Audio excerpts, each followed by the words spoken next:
I got so much motherfucking design on right now. Break it down, bring it back, make it clap. I got 3 old thoughts, new block, wear that thing. Bitches on my line, and you know.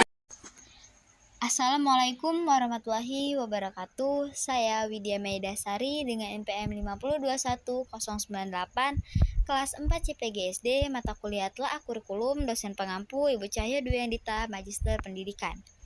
Di sini saya akan menjelaskan secara singkat tentang standar proses dan penilaian kurikulum 2013, kurikulum darurat, dan kurikulum merdeka. Standar proses dan penilaian kurikulum 2013. Standar proses adalah standar nasional pendidikan yang berkaitan dengan pelaksanaan pembelajaran pada suatu satuan pendidikan untuk mencapai standar kompetisi lulusan. Standar proses kurikulum 2013 yaitu bahwa semua siswa mulai dari SD sampai SMA atau SMK harus memiliki kemampuan untuk mengamati, menanya, mengolah, menyajikan, menyimpulkan, bahkan mencipta. Belajar tidak hanya terjadi dalam kelas, tetapi juga boleh di luar kelas. Guru bukan hanya satu-satunya sumber belajar, tetapi juga diperoleh dari buku, koran, TV, radio, dan internet.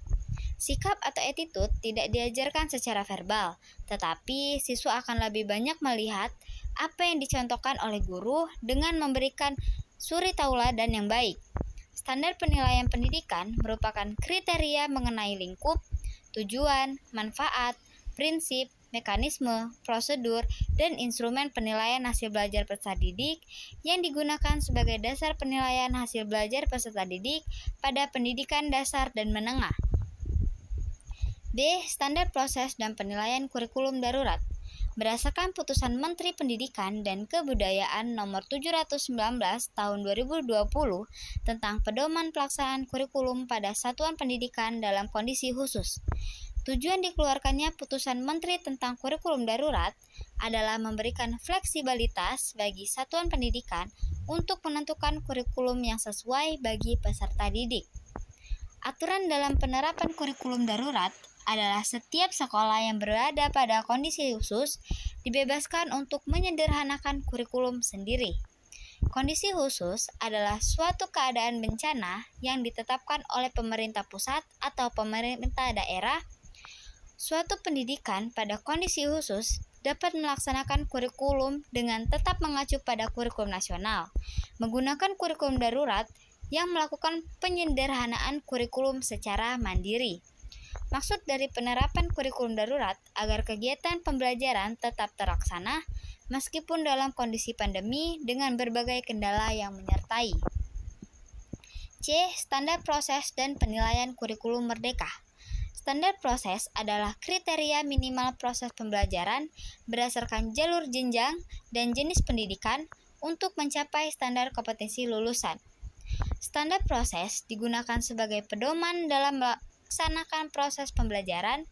Kurikulum merdeka, pelaksanaan pembelajaran diselenggarakan dalam suasana belajar yang interaktif sesuai dengan bakat dan minat peserta didik secara efektif untuk mengembangkan potensi, prakarsa, kemampuan, dan kemandirian peserta didik secara optimal. Standar proses meliputi: yang pertama, perencanaan pembelajaran, kedua, pelaksanaan pembelajaran, dan yang ketiga, penilaian proses pembelajaran. Permendikbud Ristek Nomor 21 Tahun 2022 tentang standar penilaian pendidikan adalah kriteria minimal mengenai mekanisme penilaian hasil belajar peserta didik. Standar penilaian menjadi acuan untuk kurikulum 2013, kurikulum darurat, dan kurikulum merdeka. Standar penilaian kurikulum merdeka dari hasil pembelajaran peserta didik yaitu berupa penilaian formatif dan penilaian sumatif. Penilaian formatif dilaksanakan pada jenjang pendidikan anak usia dini, jenjang pendidikan dasar, dan jenjang pendidikan menengah. Kegiatan ini bertujuan untuk memantau dan memperbaiki proses pembelajaran serta mengevaluasi pencapaian tujuan pembelajaran. Sekian yang dapat saya sampaikan. Apabila ada kesalahan saya mohon maaf, kepada Allah saya mohon ampun. Saya akhiri. Wassalamualaikum warahmatullahi wabarakatuh. I fucking